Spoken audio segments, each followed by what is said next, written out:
Hello student, स्वागत हमारी आज की नई वीडियो में। आज की ये वीडियो बहुत ही इम्पॉर्टेंट होने वाली है और रोज़ शाम को 6 बजे आपको हर सब्जेक्ट की इस चैनल पर वीडियो मिलने वाली है।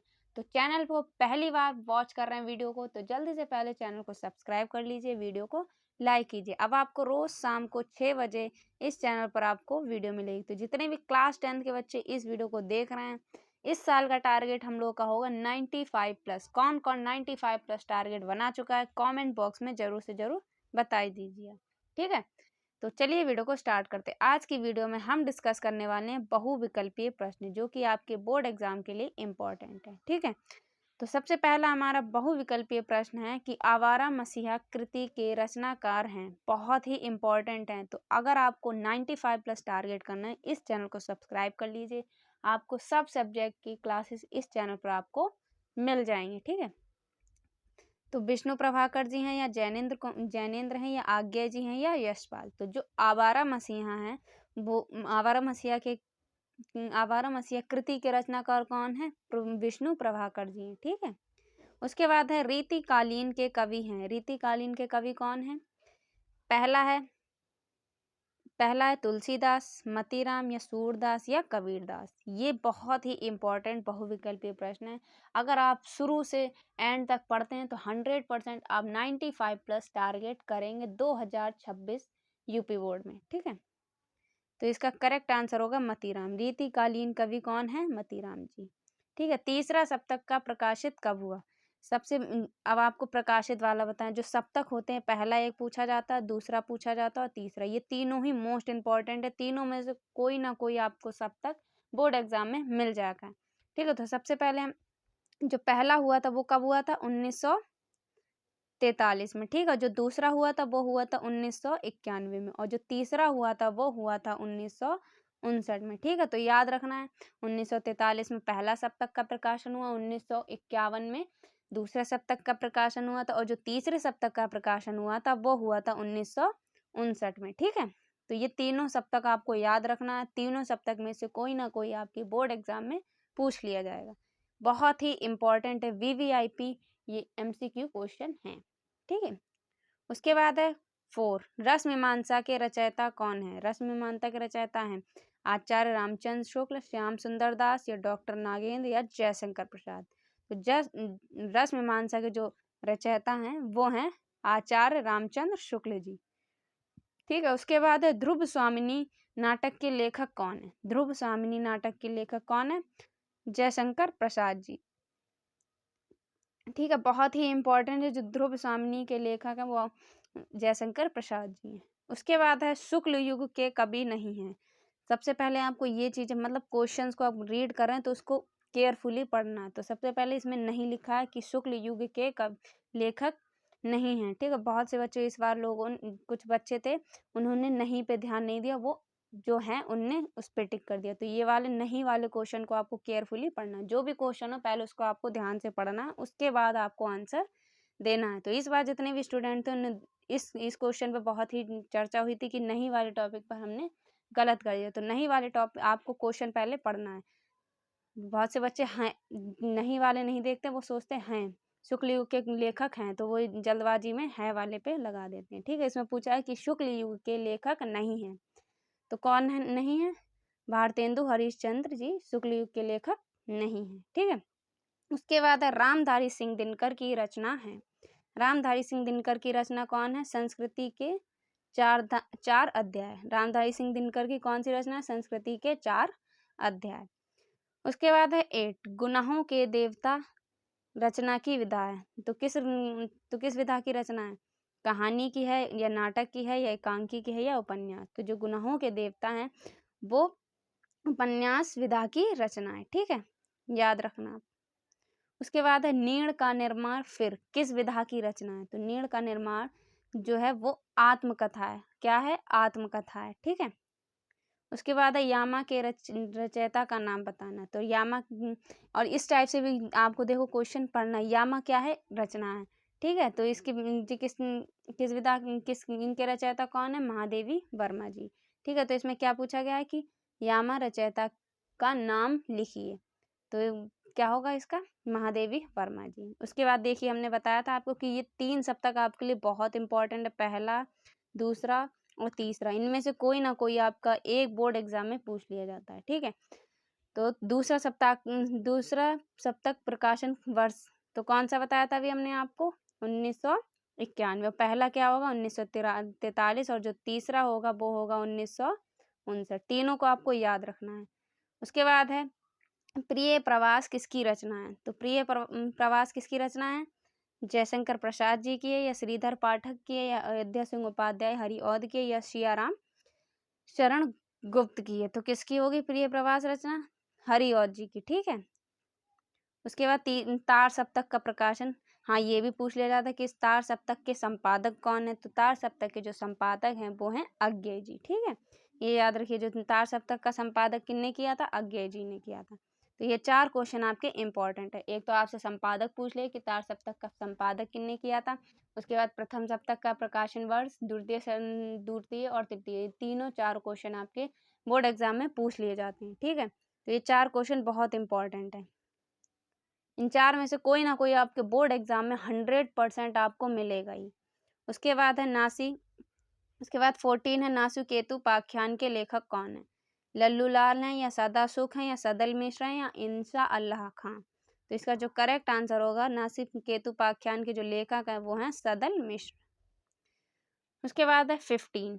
अच्छा, आप अगर इस चैनल को सब्सक्राइब कर लेते हो, नोटिफिकेशन बेल को ऑन कर लेते हो, तो इस बात की गारंटी हम आपका एंड टाइम तक साथ देंगे। और आपके बहुविकल्पी जो प्रश्न है वो 20 नंबर में पूछे जाते हैं, ठीक है। 20 नंबर में पूछे जाते हैं, तो आपको लास्ट तक हम आपको 500 प्लस MCQ करवाएंगे लास्ट तक। आप अगर रुके, बोर्ड एग्जाम के लास्ट तक हम आपका साथ देंगे, और आपको सब जितने इंपॉर्टेंट क्वेश्चन हो सकेंगे हम आपको एंड टाइम तक पढ़ाएंगे। बस आपको रेगुलरली क्या करना है? आपको रोज क्लास देखना है। रोज शाम को 6 बजे आपको किसी ना किसी सब्जेक्ट की वीडियो मिल जाएगी। तो नोटिफिकेशन बेल को ऑन कर लीजिए, रोज आपको किसी ना किसी सब्जेक्ट की आपको वीडियो मिल जाएगी, ठीक है। और आप इस बात की गारंटी है, इस बार टारगेट 95 प्लस होगा, ठीक है। उसके बाद क्या है? त्याग पत्र किस विधा की रचना है? तो किस विधा की रचना है? जीवनी है, या नाटक है, या निबंध है, या उपन्यास है? तो ये क्या है? ये एक उपन्यास है, ठीक है। उपन्यास विधा की रचना है। 16 कृति कंकाल के लेखक कौन है? जयशंकर प्रसाद जी हैं, या मैथिली शरण गुप्त हैं, या मुंशी प्रेमचंद हैं, या राम कुमार वर्मा हैं? तो जो कृति कंकाल के लेखक हैं वो हैं जयशंकर प्रसाद जी, ठीक है। साकेत महाकाव्य की रचना है। तो साकेत महाकाव्य की रचना मैथिली शरण गुप्त हैं, या नागार्जुन की है, या हरिऔध जी की है, या जयशंकर प्रसाद जी की है? तो इसका करेक्ट आंसर होगा मैथिली शरण गुप्त जी की साकेत महाकाव्य रचना है, ठीक है। उसके बाद फर्स्ट है बाबू गुलाब राय किस युग के लेखक है? तो बाबू गुलाब राय किस युग के लेखक है? भारतेंदु युग के हैं, द्विवेदी युग के हैं, शुक्ल उत्तर युग के हैं, या शुक्ल युग के हैं? तो जो बाबू गुलाब राय हैं वो हैं द्विवेदी युग के लेखक। उसके बाद है चिंतामणि किस विधा की रचना है? तो चिंतामणि निबंध विधा की रचना है, कविता की है, या कहानी की है, नाटक की? तो जितनी चिंतामणि है वो है निबंध विधा की रचना। उसके बाद है गवन किसकी रचना है? तो गवन है मुंशी प्रेमचंद्र जी की रचना है, ठीक है। उसके बाद शुक्ल युग की समय विधि है। शुक्ल युग की समय विधि क्या है? 1936 से 1943 तक, या 1919 से 1938 तक, या 1900 से 1918 तक, या उपयुक्त में से कोई नहीं? तो इसका जो करेक्ट आंसर होगा, जो शुक्ल युग की समय विधि है वो है 1919 से 1938 तक की, ठीक है। उसके बाद है नीड़ का निर्माण फिर किस विधा की रचना है? तो ये अभी आया था आत्मकथा, ठीक है। आत्मकथा विधा की रचना। प्रिय प्रवास किस युग के लेखक हैं? तो द्विवेदी युग के लेखक हैं। उसके बाद है मधुशाला। मधुशाला किसकी रचना है? तो मधुशाला रामधारी सिंह दिनकर की है, या हरिवंश राय बच्चन की है, या हरिऔध जी की, या सुमित्रा नंदन पंत की है? तो जो मधुशाला रचना है वो है हरिवंश राय बच्चन की। ये सारे ही मोस्ट इंपॉर्टेंट हैं, 2024 में और 25 में पूछे गए हैं। तो इसलिए आपको इन सभी इस वीडियो में हम आपको कराने जा रहे हैं 40 प्लस MCQ। तो इनको आपको तैयार कर लेना और याद करके इसे बिल्कुल अपने दिमाग में बैठा लें, क्योंकि ये सारे ही 40 बहुविकल्पीय प्रश्न है, मोस्ट इंपॉर्टेंट है, गद्य और पद्य दोनों के, ठीक है। उसके बाद है भारत भारती किसकी रचना है? तो जयशंकर प्रसाद जी की है, महादेवी वर्मा की है, सुमित्रानंदन पंत जी की या मैथिली शरण गुप्त की? तो जो भारत भारती रचना है वो है मैथिली शरण गुप्त जी की। ठीक। उसके बाद है आधुनिक काल कब से कब तक का था? तो आधुनिक काल 1943 से अब तक का है। ठीक है। उसके बाद हास्य रस का स्थायी भाव एक आ गया, ये आपका अलग, बाकी सारे गद्य पद के आपके होने वाले। हास्य रस का स्थायी भाव क्या होगा? शोक होगा या रति होगा या निर्वेद होगा या हास होगा? तो हास्य रस का स्थायी भाव हास होगा। ठीक है। उसके बाद है मतीराम किस युग के लेखक है? मतीराम रीतिकाल युग के लेखक हैं। ठीक है। उसके बाद है रोला छंद में कितने चरण होते हैं? तो रोला छंद में कितने चरण होते हैं? 4 चरण होते हैं। ठीक है। उसके बाद है चंद्रकांता उपन्यास के लेखक हैं देवकी नंदन या प्रेमचंद्र जी या भारतेंदु हरीशचंद्र या मैथिली शरण गुप्त? तो इसका करेक्ट आंसर होगा कि जो चंद्रकांता उपन्यास के लेखक हैं वो हैं देवकी नंदन। उसके बाद तितली तितली कृति की विधा है। तो तितली किसकी विधा है? उपन्यास की विधा है। ठीक है। तितली कृति उपन्यास विधा है। ठीक है। उसके बाद है 15 त्यागपत्र उपन्यास के रचनाकार हैं। तो त्यागपत्र उपन्यास के रचनाकार कौन है? जैनेन्द्र कुमार जी। उसके बाद है सूरज का सातवां घोड़ा रचना की विधा है। तो ये नाटक की है या कहानी की है, जीवनी की है? तो ये उपन्यास की है। ठीक है। उपन्यास विधा की रचना है। दीपदान के रचनाकार कौन है? दीपदान के रचनाकार डॉक्टर राम कुमार वर्मा जी हैं। उसके बाद है धर्मवीर भारती की रचना कौन सी है? अंधा युग है, गुनाहों के देवता है या नदी प्यासी थी या इनमें से सभी? तो ये क्या है? इनकी ये सारी रचना है। ठीक है। उसके बाद आवारा मसीहा किसकी रचना है? ये भी फिर से क्वेश्चन रिपीट हो गया। तो आवारा मसीहा विष्णु प्रभाकर जी की रचना। ये सारे ही मोस्ट इंपॉर्टेंट है, 100% गारंटेड वाले बहुविकल्पीय प्रश्न है। इनको आपको याद करना है और ये बहुत ही इंपॉर्टेंट है 2026 के लिए। ठीक है।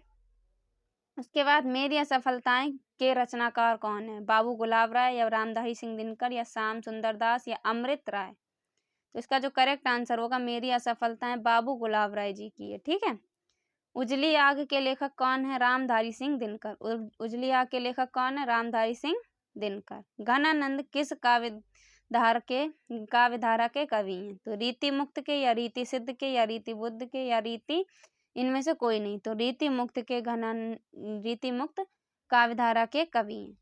उसके बाद लास्ट दीपशिखा काव्य संग्रह किसकी रचना है? तो दीपशिखा काव्य संग्रह जो है वो महादेवी वर्मा जी की है। ठीक है। उसमें पहले हमने आपको 17 करवाए थे, जिसमें हमने ये आपके 17 और या इस चार्ट में आपके 23, तो टोटल आपके हो गए 40 क्वेश्चन। ठीक है। तो अगर आप इन 40 MCQ को याद कर लेते हैं आपके बोर्ड एग्जाम के लिए कम से कम 5 से 6 नंबर पक्के होने वाले हैं, क्योंकि ये मोस्ट इंपॉर्टेंट बहुविकल्पीय प्रश्न है। वीडियो पे अगर नए हैं, पहली बार वीडियो को देख रहे हैं, तो इस वीडियो को अपने फ्रेंड के साथ शेयर कीजिए। बहुत ही इंपॉर्टेंट होने वाले हैं आपके बोर्ड एग्जाम के लिए MCQ। तो crack UP board exam 10th YouTube channel को सब्सक्राइब कर लीजिए। वीडियो कैसी लगी एक बार कमेंट बॉक्स में जरूर से जरूर बताइए, और अब अगली वीडियो आपको किस सब्जेक्ट की चाहिए कमेंट बॉक्स में बताइए। इसी टाइप से आपको रोज शाम को 6 बजे इस चैनल पर आपको वीडियो मिल जाएगी। तो मिलते हैं आपसे एक और अगली इंपॉर्टेंट वीडियो में। तब तक के लिए जय हिंद, ऑल द बेस्ट।